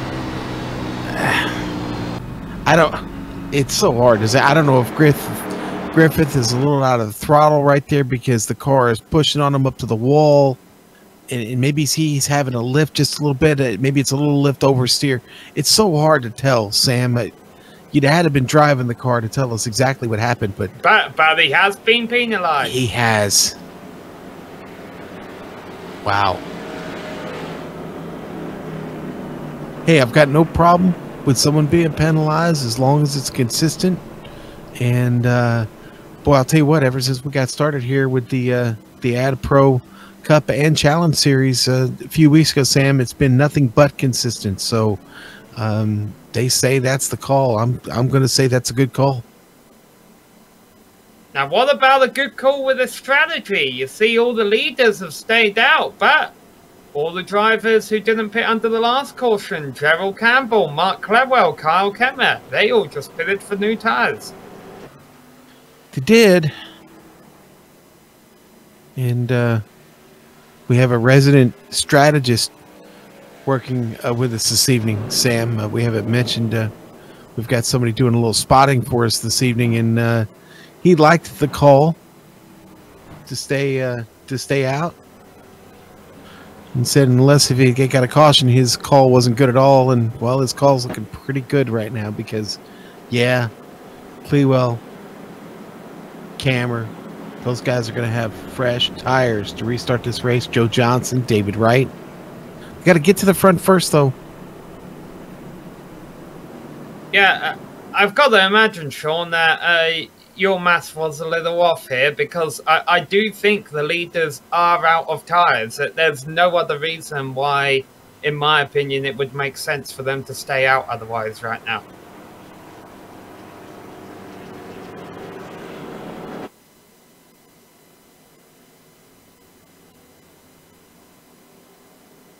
Well, I am just going to have to do a better job of keeping track of that. If that is the case, things are looking real pretty for Gerald Campbell because only 5 cars stayed out in front of him. He's got 4 new tyres and he's had the fast car all race long. Now remember, though, Wood's car has been a rocket ship at the front of this field, regardless of what tires he's had on the car. So we'll see if he can continue that dominance. Sam, we're going to restart with what looks to be, what, 16 laps to go? Yeah, and so Campbell will restart as the 3rd car on the high side.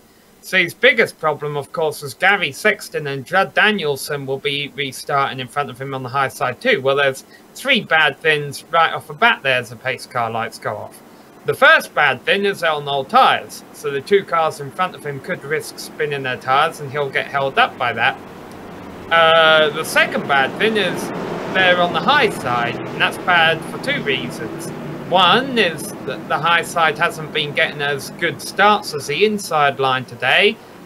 And 2, the high side, even if it has been getting good starts, hasn't been able to maintain its position as well as the inside line has today, at least on in the short run. When it's gone on longer run, that's when we've seen the high side really coming in. I think the restart is going to be the trickiest part here, Sean, for Gerald Campbell, Mark Clewell and Kyle Kammer. If they can get through these opening few laps without getting held up too much, I have a feeling they have a chance of running Wood down for the win. Yeah, Sam, you're absolutely right. The new tires are going to be really, really hard to beat. They got to get through the traffic to make it pay off, though. Nobody's just going to pull out of the way for him here. Gabriel Wood has got to make his restart count, and he gets a nice launch. No one spinning the tyres, but Campbell... yes, they were. Now, it took Sexton a while, but now Sexton lost it, and there is a spin at the back, and the caution's back out. Michael D'Amico. And, of course, this means less laps for Campbell and Kemmer to make those moves, but they were probably able to gain a couple of spots in that short green flag spurt.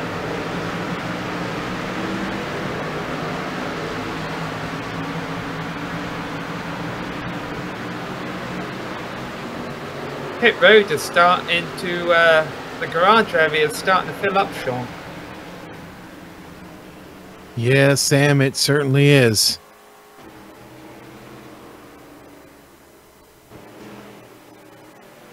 Adam Eisenhower giving an end of line on that there, Sam, on that incident.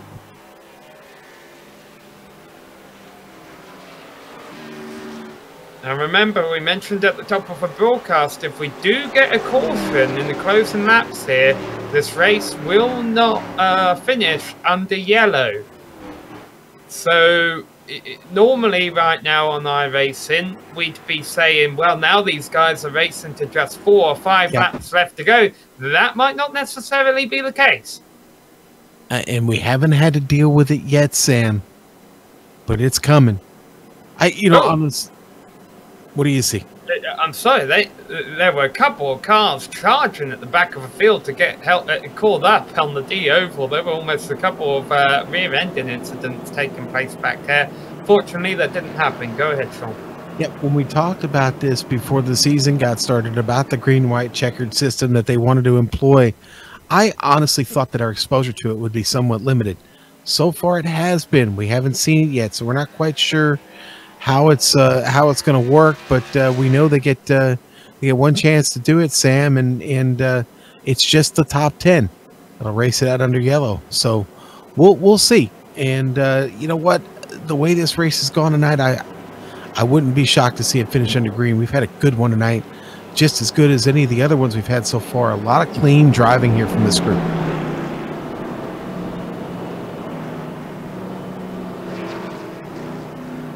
So Gabriel Wood, when we go back green, he will lead the field to green. The strategy has paid off. Sorry, he's not on the alternate strategy. He's been dominating this race. Judd Danielson has progressively worked his way up front all race long. At the end of the first stage, he was in 11th place, just outside the points. At the end of the second stage, he broke into top 10. Now he's broken into the top 5. Don't know if he's got the pace forward. But now here we go. Gerald Campbell, one of the fastest drivers out there today. Hasn't been as fast as Wood, but now he has those new tyres and he was able to get through that chaos on the restart to get up there in a place where he is within striking range of Wood in these closing laps. Same could be said for Kyle Kammer. Will Davis has had such an up and down day that I think... I don't know if Will Davis releases press releases after his race after his races, Sean, on what went right and what went wrong during the race. But if he does, he's going to have some typing to do after this one. Yes, he is, for sure. You know what? We didn't even talk about the restart. Well, we didn't talk about Gabriel Wood's restart that last time, Sam. He was shot out of a cannon, buddy. I mean, nobody was catching him there on that last restart. The tires probably would have caught him in about 5 or 6 laps, but he did everything he could. Expect to see him to do much of the same here. In fact, the lights are going out on the pace car. Not yet. Lights are still on. He hasn't crossed the line. Here we go. Oh, there we go. Crossed the line now, and now they're off. So, I was a little too. I was a little too far back in the turn. I thought we were coming across the line there. 12 laps left to go for this restart. Sometimes you got to pull your camera out, Sam. Zoom out. Zoom out.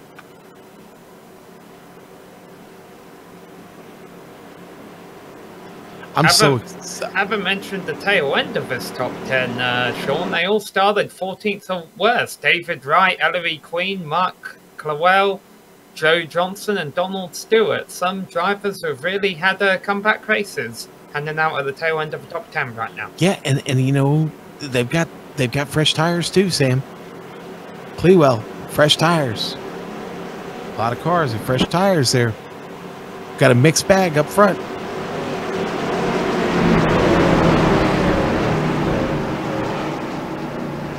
All right, well, we expect from what we've seen so far this race, Wood to get a good restart.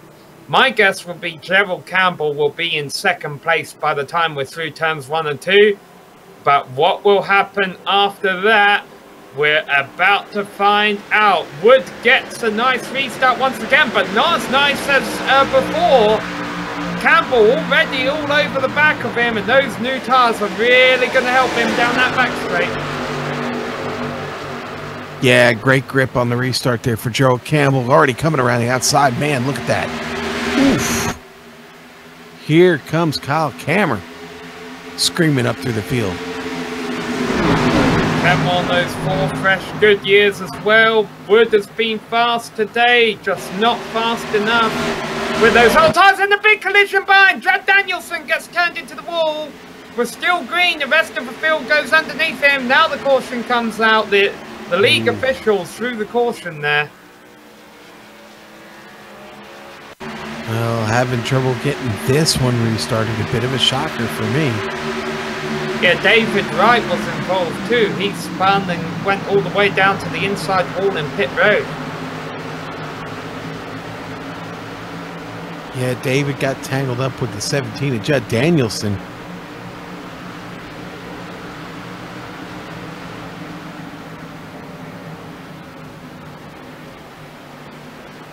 That's a tough break for David Wright. Minimalizes the damage on the car, though. I think he'll be able to finish the race with that machine.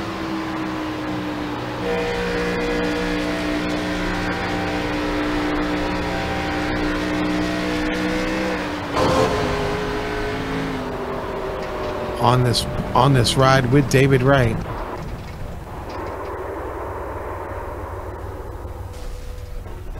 Just gets on the brakes and ever so slightly gets the wall there. Like I said, the damage on the car, though, looks like he'll be able to overcome it. Yeah, very light contact with the inside wall. Those pit crew members didn't seem too bothered about a car crashing right next to them. They were busy having ice cream, Sam. Yeah, can't blame him. It's a nice day down there in Atlanta.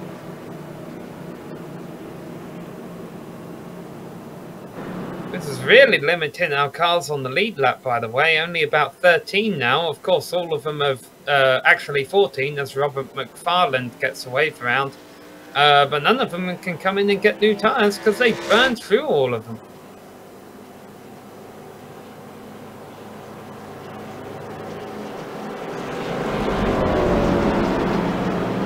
Well, it looks like we're going to be working a couple more laps of caution. Gerald Campbell continues to lead here at the Atlanta Motor Speedway. We'll be back with the restart.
Pace car lights are off. Just 6 scheduled laps left to go in the Dirty Air Studios 200 here at the Atlanta Motor Speedway for the second round of the 2018 AdPro 360 Challenger Series.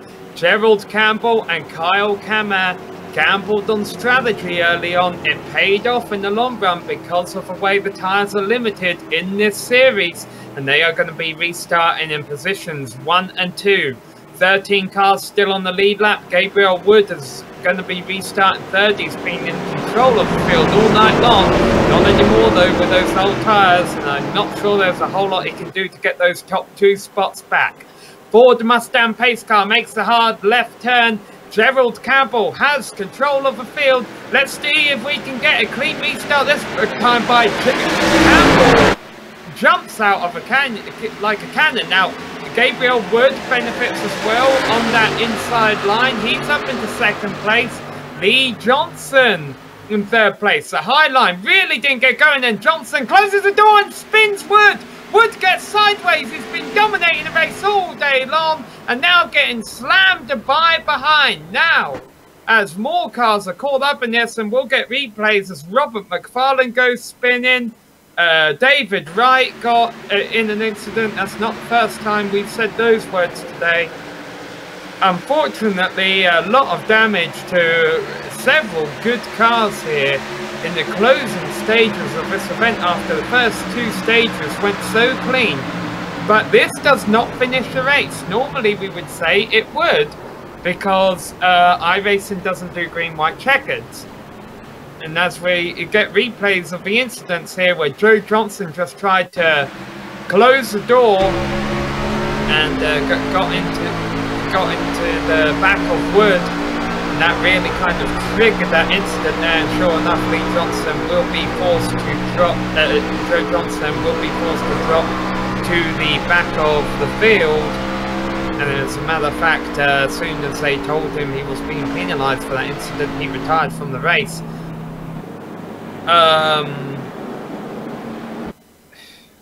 Yeah, so we're about to see, we will see this race have an attempt at finishing under green. I'm not sure if it will actually still be under the scheduled distance here. They're currently working lap 129. But Gerald Campbell and Kyle Kammer, who were the 2 drivers leading the field back to green there, they are still in positions 1 and 2. Kammer lost a bunch of positions from a horrible restart on the high line. However, he gained all that back when they all wrecked in front of him. And because that wreck was so far at the front of the field and everyone's aggressive in the closing stages of this race, it took out several drivers through the middle of the field. A lot of drivers have retired or took a tow to the pits. David Wright is now out. We mentioned Joe Johnson just opted to go out. Gary Sexton is in the pits with damage, as is Robert McFarland.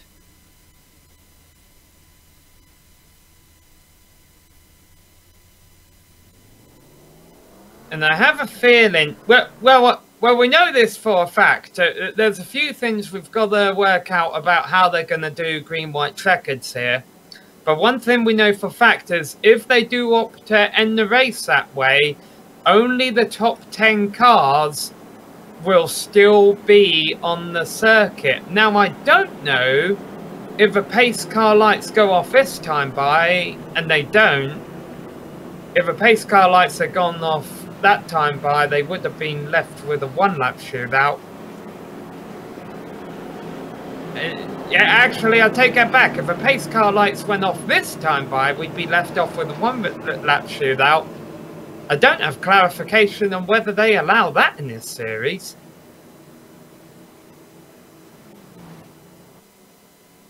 Okay, alright, so my director's given me information that this league will do a 1-lap shootout if the lights go off this time by.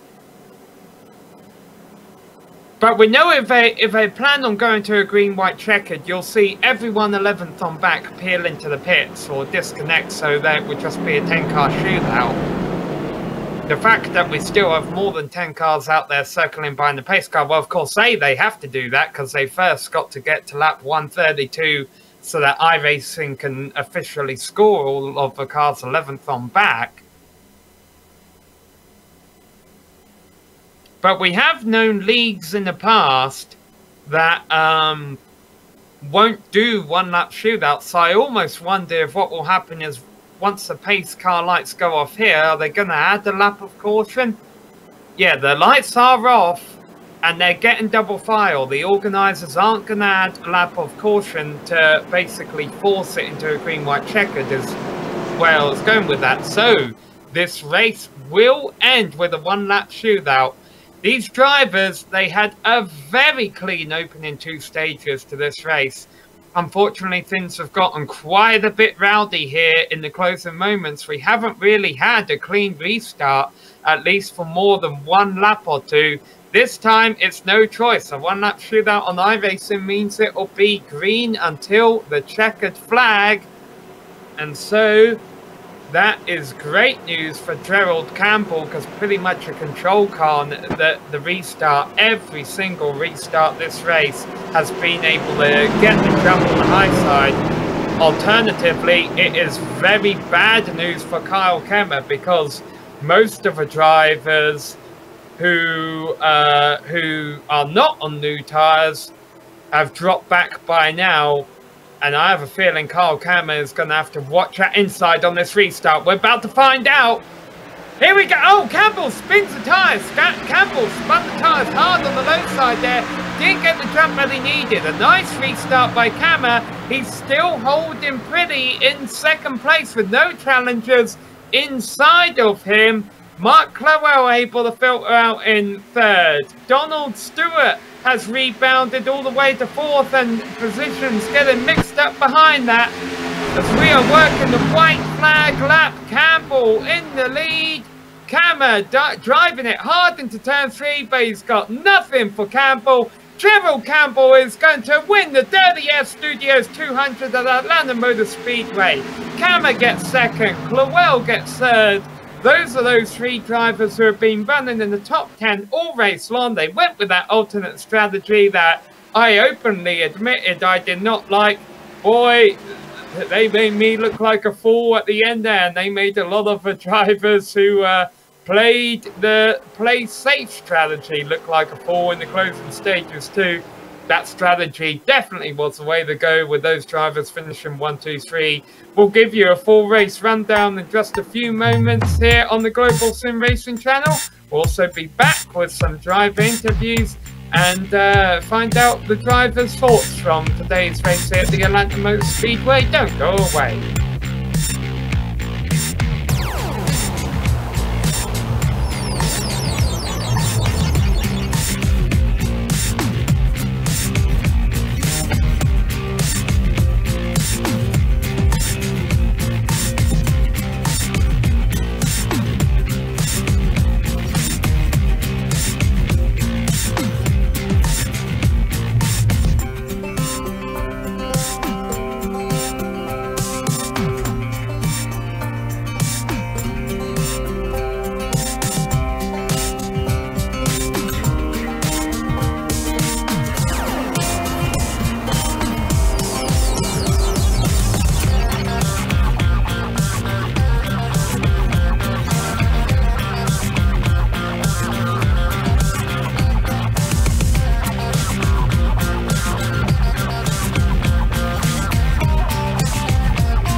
Hello and welcome back to Atlanta Motor Speedway, where we just witnessed 132 laps of racing action here. The Dirty Air Studios 200 marked round 2 of a 2018 AdPro 360 Challenger Series. And at the end of the day, it was Gerald Campbell doing the donuts on the front straight as he finished 0.2 of a second ahead of Kyle Kammer. Mark Clewell ended up in 3rd position ahead of Steve Durham and Donald Stewart rounding out the top 5. Stewart started last position. Nice finish at the end there. Will Davis finished in 6th ahead of Robert McFarland and Ellery Queen. Trey Galgon had an interesting race. We might be able to speak to him. He finished 9th place there ahead of Michael D'Amico. Rounding out just 11 cars left on the lead lap at the end of that thing was Gabriel Wood. Michael Snow was the first car off of a lead lap. A lot of these drivers, unfortunately, on this page called out in late race incidents. We have Michael Snow, Adam Eisenhower, Gary Sexton, Joe Johnson, Blake Griffith, our pole sitter, David Wright, Tim Cox, Judd Danielson. Things were looking promising for him in the closing stages. Charles Liddell rounds out the top 20, and stories just continue to get worse for these drivers back here. Mike Donahue, Josh Tanner, Jason Eisenhower, and Jeff Martin rounding out the field. Well, those drivers didn't have great ends to today. Let's talk to some drivers who did have better days, beginning with our 2nd place finisher here, Kyle Kammer, came to talk to us. And Kyle, that strategy played out in the long run, buddy. Congratulations on the 2nd place finish. Thanks. Yeah, I wish, I wish there wasn't that much strategy involved, because I think the 00 and the 65 and the 6 and myself could have had a really good battle if we were all on the same set of tires. Yeah, was that a surprising factor for you guys this race, that you were limited to 16 tires? Because surely, with you all having to make 3 pit stops during the race for fuel, that just meant you had to take those 4 tires every single time you came in. Yeah, we know that going in, that we're limited on the amount of tires that we can use, and we had a caution come out. I think it was right around lap 88. And you could make it to the end on fuel there, and you just had to make a decision. Do I want to use my last set of tires, or am I going to pray for another caution and hopefully take advantage later on in the race? And tonight it worked out that we got that caution, and we were able to get 4 fresh tires on and get around the field. Yeah, I've got to admit, and you'll see this if you go back and see the broadcast, I was skeptical about you guys' decision to stay out there. But at the end of the day, Gerald Campbell, who won the race, yourself and Mark Clewell, who finished 3rd, you'd all been running in the top 10 all race long, and you all ended up with top 3 finishes there. Boy, you were one of those who had a very up and down race there. Pit road didn't go your way every time you came down. Well, the end of the first stage, I finished 2nd. I had to get out of the car, and then luckily, I got back in right before the pace car came around, so I stayed on the lead lap, but I had to start all the way from the back at the start of that 2nd stage, and then it was just working my way forward slowly, and then, playing that strategy at the end. Yeah, I did notice that when you came in for that first pit stop, you came in that, like you said, up towards the front and came out at the back. Wondered what went on there, so... glad you were able to rebound and get a 2nd place finish. We look forward to seeing you back in action at Las Vegas. Yeah, looking forward to it. That's a fun place, really fast, and I love racing with these guys. It's a lot of fun. All right, well, that was our 2nd place finisher, Kyle Kammer. Now, just outside of that top 3, we had Steve Durham cross the line in 4th position. Mr. Durham, do you have a copy? Yeah, can you hear me? Yes, sir, we can. I've got to admit, we didn't call your name a whole lot, I don't think, during this broadcast. You probably had a quiet race in the middle of a field there, but boy, you're up front where it counted towards the end. Yeah, it was a little bit tough early on, battling, handling, whatnot, and was able to work myself and play a little bit of strategy, and it really helped me out towards the end, getting that top 5. with this series being a fixed setup series, how much room does that give you to experiment with lines and tire wear during the course of a race? Because it appeared to us that the low line worked during the short run, but in the long line you could get away better.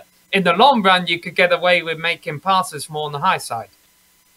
Yeah, the high side. The thing with the high side, it seemed like you'd burn tires off a little bit more. The low line seemed to help a little bit better on saving tires and just a quicker way around. It all was on driver preference, really.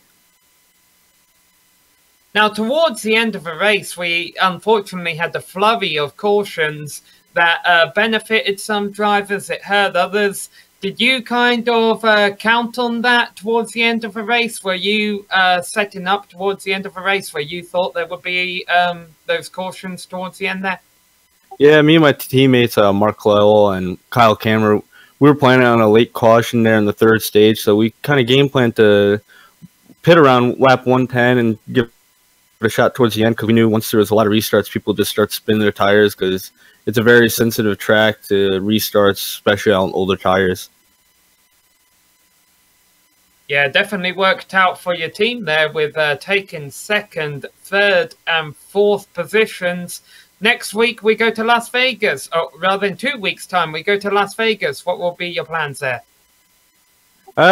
Last week, I felt pretty good at Las Vegas and some of the races I did with the official races and been testing a lot. And I feel like that's another track where I can get another top 5 and really work some good strategy there. And look forward to getting to Las Vegas next week, next couple weeks. Well, congratulations on your top 5 finish tonight, Stephen. We'll let you go and rest up and look forward to seeing you back in Vegas. Yep, sounds good. Thank you very much. All right, we've got time for one more interview. We've got a couple of drivers actually here. Let's see if we can knock out 2 real quick, Director. We'll start with Trey Galgon, who was able to pull away a top 10 finish. Because Trey, you ended up finishing in the top 10 there. I've got to say, you probably had one of the most entertaining races of the day. Every time I went to look at you on screen, you were battling another car. Yeah, that was pretty fun out there. It's unfortunately we had an incident there that cost us really a top 5, but we're able to bounce back in a top 10 and race a lot of these cars pretty well. Yeah, you mentioned top 5. It seemed a lot of those battles that you were running in, you were running around 2nd or 3rd place. You could just never quite break through and get up to the lead of this field, though. Is Atlanta one of your favorite tracks? To be honest with you, it's kind of a love-hate relationship with me. Sometimes I love it, sometimes I hate it, but today it was phenomenal. I love this racetrack, at least today. I was able to drive off the corners well, save my tires well, and be there when I needed to be. Yeah, you mentioned at the end of the race there we had a few incidents. Obviously, we're hoping that won't happen in 2 weeks' time at Vegas. Are you more looking forward to Vegas? After tonight, yes, I am. Vegas is not necessarily a tough track, but it's a challenging track, and I'm not that bad there, so we should be able to get at least maybe a top 10, maybe even possibly run up near the front again, but time will tell. We'll have to see then.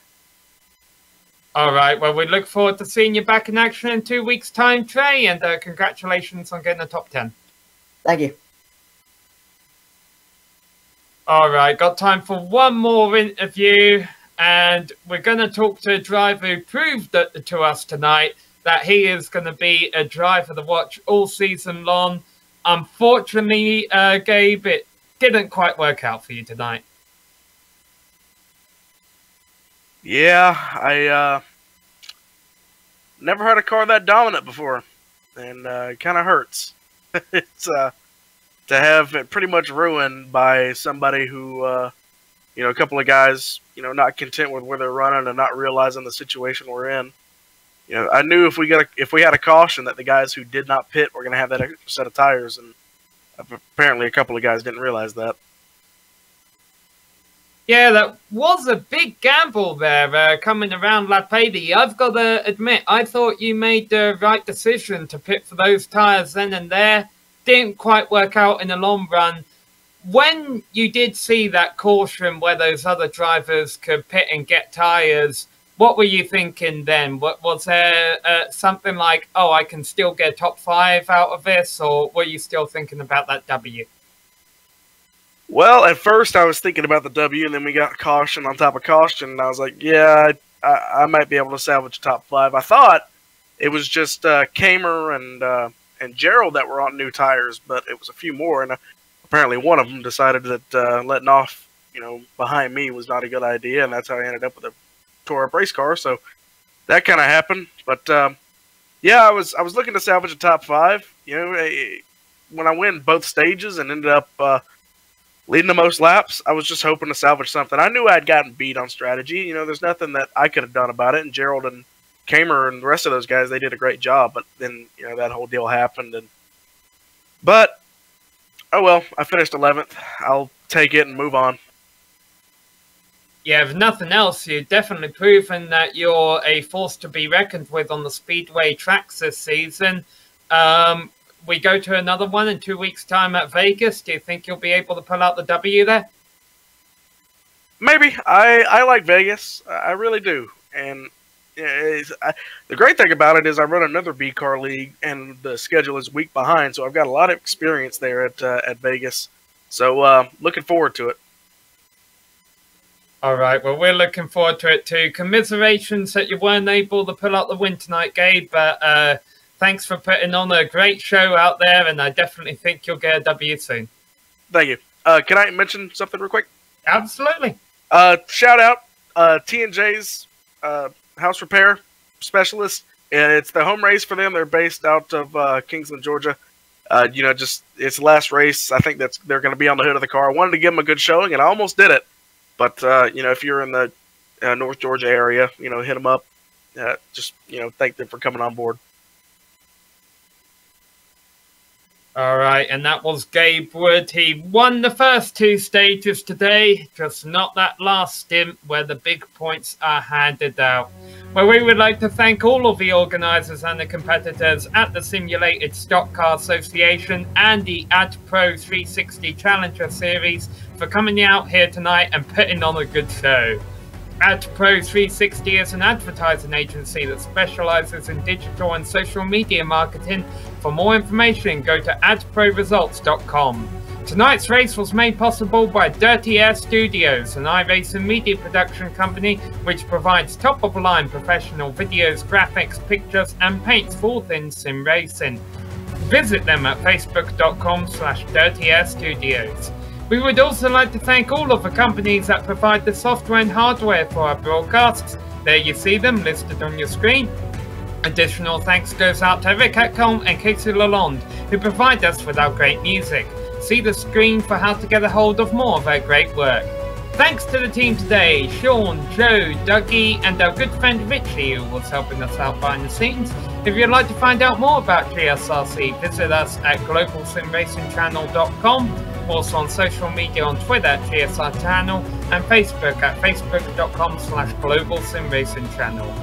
We also have the upcoming races for our other series listed on screen, so check those out. Mark them down on your calendar and don't miss another second of exciting racing action. In fact, there's another broadcast starting up right now. Head over to the Lionheart Retro Series All-Star Race. The transfer race is underway, and I'll be getting in the cockpit there to give those guys a run for their money during the main. So that's heading out GSRC right now. And as we mentioned, more broadcasts coming up. You see them pictured on screen right now. But until next time, race clean, race hard, and we'll see you on the track.